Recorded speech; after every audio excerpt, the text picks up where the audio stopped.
Our guest in this segment is Brandon Truman, and we welcome him back to the program from the Berkeley County Ambulance Authority, where he is the director. Good morning, sir. How are you? Good. How are you? How many years in service now, Brandon? 20 years. Do you get a watch for that or anything? No, sir. Just a bad back. Replica ambulance or nothing? A little, something. Starbucks gift card. Yeah. 20 years for you. When was your day of initial service? Do you remember? Let's see. I got hired back in the Ambulance Authority at October of 2005, I believe, somewhere in there. So 20 this month. My first day on the payroll here at this place was October 1 of 2010. So today's exactly 15 years. It just kind of hit me as I was thinking about your 20 there. So, well, very good. I wanted to invite you in because we were talking so much about impact fees and how they were going to be distributed. So I thought I'd ask you to come on the program and tell us how you'll use those as they are distributed to you eventually with the Ambulance Authority, and how you had to prep for those fees with some requests that you had to make in advance. How did that work for you and your department? Well, the process actually went pretty smooth. So, the commission reached out and, to try to prepare basically a 10-year projection of needs for what the county is going to need for EMS services, and then the planning process begins. So, looked at historical trends of our growth and transports and responses and population growth and things like that. So, through that planning process, we basically came up with that we'll probably need at least 3 additional 24-hour crews on the road within the next decade. We're probably going to need to expand into at least three more stations, and we're going to need at least 3 to 4 more ambulances, so that those crews have something to ride in to serve. What stations, locations are you thinking? So we've already started the process with one of them. We're going to be, hopefully we'll be in by February of next year into Bennington Volunteer Fire Department Station 49. We're already there 7 days a week, 12 hours a day, but we're going to be expanded to 24 hours there. So that project will hopefully begin the end of October, and hopefully we'll be in and expanded to 24 hours by February. Is that going to be at the Mid-Atlantic station? Yes, sir. As opposed to Bennington itself? Yes, sir. Okay. Yep. How much money ultimately do you think will be or should be sent your way out of the impact fees? So that'll be up to the commission to decide. And of course, we'll be able to go and present the total cost of the project, and then from there they'll make the determination on whether it's going to be fully funded, partially funded. Make sure that it qualifies, make sure that the funds are there, and then see the total picture to see what would be available. But for example, this project at Station 49 is $250,000 for us to have expanded living quarters there, and I anticipate that will need to be, if we are able to continue our partnership with the fire departments, to have that kind of investment in their stations moving forward. How many stations do you share with the fire department? So we have Hedgesville, which is Station 30. We have Bennington Station 40, which we actually just went back into in August. We have Baker Heights Station 69, which was their original station out by the VA. And we also are in Station 50 in Back Creek. Okay, Back Creek. Mm-hmm. And Brandon, to go back again, as they carve up the impact fees in Berkeley County, what portion goes to the Ambulance Authority? So it's not just the Ambulance Authority. So $1,300 of that $5,500 will go into the Fire and Rescue Impact Fee Fund.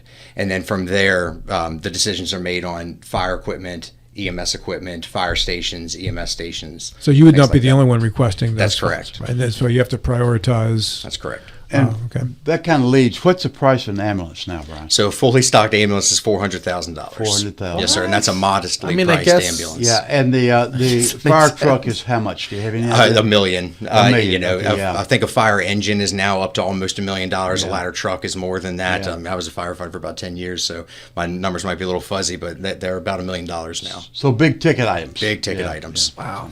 Well, it takes a lot of $1,300 something hits from the impact fee to get to that amount. It sure does. But the county has been very supportive. The citizens of the county have been very supportive of both the ambulance and the fire. Absolutely. And providing these big ticket items as we need them. So that's correct. Yeah. Does the majority of your budget come from the fee?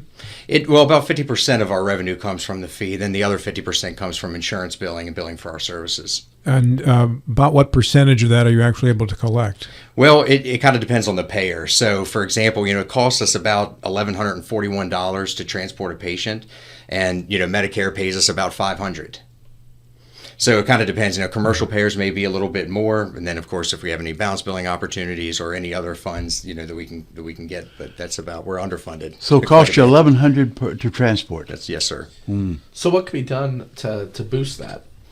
Well, we lobby. So, for instance, right now, the Ambulance Authority, we're a part of the West Virginia EMS Coalition, and with the Rural Health Transformation Program, those dollars that are coming out for the federal dollars, we just created a document. There's a small work group of us that developed a document to get access to some more money, or encourage the legislators to pass laws that require insurance companies to pay us what it costs us. Do you have any solid friends that you could say who's been really fighting with you? We do. Well, I mean, our lobbyist is Chris Hall. He's executive director of the EMS Coalition. But I mean, our local legislators have all been supportive. Jason Barrett's been very supportive. He's a good friend to have, especially with finance. His name comes up a lot, by the way, for folks when we talk about who's been on your side battling for you. Barrett's name comes up almost consistently. Yes, he's a good friend to have up there, and we rely on him to help us with that. So all this comes back to response time. How quick do you get there? And I realize Back Creek Valley will have a different response time than, say, Inwood. What is the goal? What is your aspirational goal for response time, and how close are you to achieving it? Yeah, so we're really close. So of course, you have to balance the cost. It's about $700,000 to put a 24-hour truck on the road. Your year one cost. So with being underfunded by insurance companies, and then we have to be supported by the household fees. So we really have to to watch that and strike a balance. We would like to be there within 1 minute, of course. I mean, we're here to take care of people. With us expanding into Baker Heights on July 1, and then going back into Beddington Station 40 on August 1, our response times dropped by almost a full minute. So we are now down to under 8-minute response time on average to 321 square miles that we cover. And I believe the national is something like 8 minutes. That's the target. The target. There are other areas of the state that if they have an ambulance service, they're 45 minutes an hour.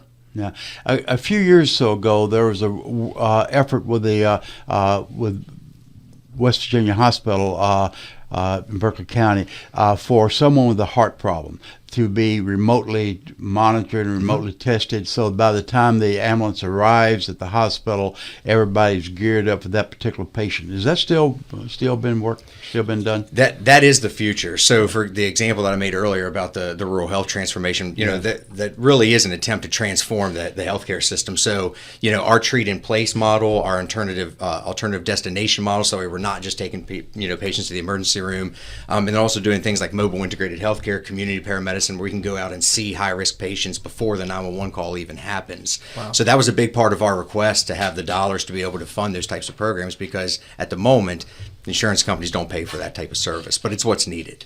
But I thought it was in place a couple years ago. At least the folks in Back Creek Valley, as they were moving to the hospital, they already were able to give a heart monitor and the results to the hospital. Yeah, that's correct. So a lot of patients will wear Holter monitors, and of course that's a hospital program. That's very common for them to do that and be able to monitor that remotely.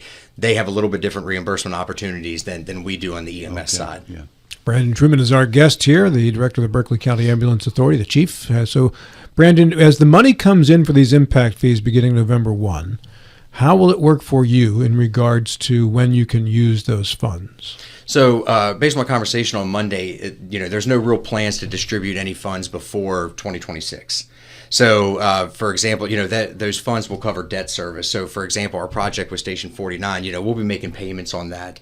So we're gonna get a loan for that, and then as that fee gets funded and we see how the dollars are coming in for the impact fees, then we will make the request, for that to cover all or a portion of what we've spent. And what are the restrictions on your requests? What categories do you have to fill? So primarily it's facilities and equipment. So really if you think about it, it's the capital outlay that's required for the expansion. Now we have to be prepared on the backside of that to handle the fixed costs that come along with it. So for example, if we put an ambulance out west, the impact fees could possibly cover, the station expansion and the ambulance to run that. But then we have to cover the salaries. And so it can't be used for that. And the impact fees also cannot be used to replace an ambulance. It can only be to add, and it can only be for expansion. So that's a tricky part about the fee, because a lot of where we live for now is we need help with replacing. How often do you turn an ambulance over? So about every 6 to 8 years, depending on how many miles are on it. So it'll stay frontline for a few years, then it'll go back up for a couple years, then it'll go reserve for a year or two. So we try to replace them between 6 and 8 years before the cost of ownership. And that demand is going to stretch, especially as the county continues to grow. And yeah, so we grow about 5.5% responses every year and about 4% in transports every year. How many ambulances do we have? So we run 9 at peak time, which is 8 to 8, and then we drop to 7 after that. 7 24-hour trucks. And so the fire department does not, they assist, but they do not run any ambulances. You run all the ambulances. That's correct. Yeah, the fire departments do not operate any of their own ambulances. And the ambulances are staffed with what level of professionals? So we have, our typical staffing model is 1 EMT and 1 paramedic. And distinguish between the two. So it's basically scope of practice. So an EMT can do a lot of life-saving procedures like, defibrillate a heart, to save someone's life. They can do, bleeding control, vital sign, monitoring and assessment, things like that. And then some basic medications like nebulizers for asthma attacks. Whereas a paramedic can do a lot of, physician-level skills such as intubation, replacing a breathing tube in someone's throat, or, decompressing a chest, very, very advanced skills, IVs, things like that. Are you finding the drug overdoses be as prevalent as has been in times past, or hopefully we're finding fewer? It's declining. Okay. It's declining. So we're back up to to medical calls are our primary right now. A sick person call is our most prevalent call. What do you attribute the decrease in overdoses to? There's been a lot of efforts around the county to, from the day report center and the hospital and the county efforts and all those things to try to combat those things, along with partnership of us, data sharing, things like that, where they can get out in front of some of those patients and help them really get to the root cause of the overdose. I remember back before COVID, we were getting reports of ambulances going out 2-3 times a day to the same house. That's correct. Yeah. Right? Which has got to be frustrating for you folks to be responding to the same place that many times in a day or a week. It is. It's more heart wrenching than anything. When you see the same person overdosing twice in the same day. Luckily, I'm not saying it doesn't happen anymore, but Right. but it has declined significantly, and we're really proud of the county for that, and we hope we're staying that course. How big of a part is Narcan in that as well? That's a huge part. Right. Yeah, it's a huge part. I mean, a lot of if it's an opiate overdose, Narcan's your frontline medication. Right. How long do you have to train once you get hired by you, for instance, in terms of when you're ready to go out on the road and start to be a fully functioning employee? Yeah, so if you come in certified, as an EMT or a paramedic, we go through about a 2-month-long field precepting process to make sure that you're comfortable and confident, with our equipment and your clinical skills and the types of calls we run. So it's a pretty rigorous training process. Is there a for lack of a better way of putting it, psychological screening as well? Because you're going to see some stuff that you might not have seen before. There is. So we do, there's a DOT physical, there's a physical agility test, as well as a psychological evaluation that we put folks through. That's part of the selection process. Yeah, my nephew is an EMT in Pittsburgh, and whenever I see him, he always takes delight in telling me one outrageous story after another when he sees me. But he was a Marine, so he saw some things. Right. He's probably a little bit better equipped to handle that kind of stuff than most people, but some of the stories he tells me are horrific. Yeah, we have a health and wellness committee, that's focused on, resiliency and mental health as well as physical health for our staff. So, we have partnerships through our health insurance with, employee assistance programs. We partner with, Begin Counseling. Yeah. They've been a great partner, that we send folks to after critical calls. We have an internal critical incident stress debriefing team. So we really do a lot of work in that space to keep people healthy. Brandon, is your salary structure competitive with our neighboring counties? It is. So we actually just went through a big analysis on that. We had fallen behind the market a little bit. So before our fiscal year started, we really did an analysis of our surrounding agencies. Right now, we're at the 60th percentile, and that does include Loudoun County. If the folks can drive to it, we wanted to include it. Now, it's very hard for neighboring counties like us to compete. I worked for Fairfax County Fire Department for a lot of years. Salary was pretty high. Were you commuting from here? I was, yeah. Wow. 24-hour shifts, so about 10 to 12 shifts a month. But we included Loudoun in our catchment area because we lose people to Loudoun County. So if there are competitors, we want to make sure that we're trying to be fair. So that's where we're at right now. And as we continue to grow our revenue, we want to try to get higher than that. Yeah, we've been hearing recently quite a bit of discussion with the difficulties in Jefferson County with the ambulance authority. And I don't want to involve you in the politics of Jefferson County, but are you able to work and assist Jefferson County if needed? We are. We have a mutual aid agreement with Jefferson County. For example, just yesterday they had a very significant call with multiple patients, and they had one of their stations empty, and they requested us, and we sent one of our ambulances over to backfill Shepherdstown Fire Department, and we were happy to do that. Of course, we have to assess what our own resources like at the time, but we were able to do that, and we were happy to do so. We're just here to take care of people. By the way, I just got a text from Jason Barrett that said the revenue collection numbers are in for September. They were $60 million over estimates. So it was a pretty good month of September revenue-wise. Hey, maybe some of that trickles down to you. Hope so. Right? Yeah. So you mentioned 24-hour shifts that you did in Fairfax. So you did about 10 of those a month driving to Fairfax.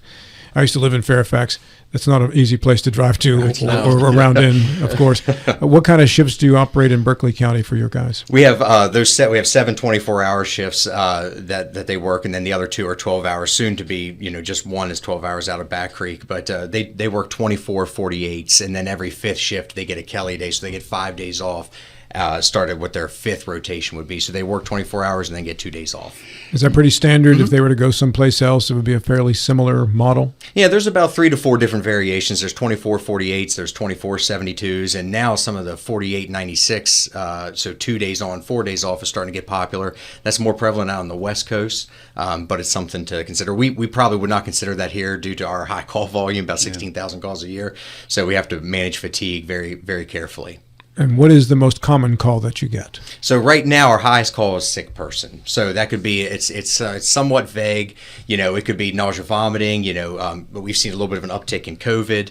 Close on the heels of that is chest pain, shortness of breath, and then traffic accidents. Does everything you do go through the local hospital, or do you sometimes have to route otherwise? We do. We go other places. So a lot of folks, at the north end of the county will request to go to Meritus Medical Center, and then some of the folks in our south end of our county will go to Winchester Medical Center. So we try to transport to the closest appropriate facility, and sometimes that might be Winchester if we're at the extreme, end, south end of the county. But primarily, we're transporting to Berkeley Medical Center. And you say appropriate facility, so that depends on the type of incident that is, and then based on the incident where the best place to go is? That's correct. So, for example, if we have a severe traffic accident where the patient's going to need a level 1 trauma center, we know we're going to be relying on our flight partners to get them out to Fairfax Hospital to fly them down there. Yeah, you've gone through a litany of challenges. Is there one challenge that has been consistent, or is one emerging that you have to go and spend more of your time addressing?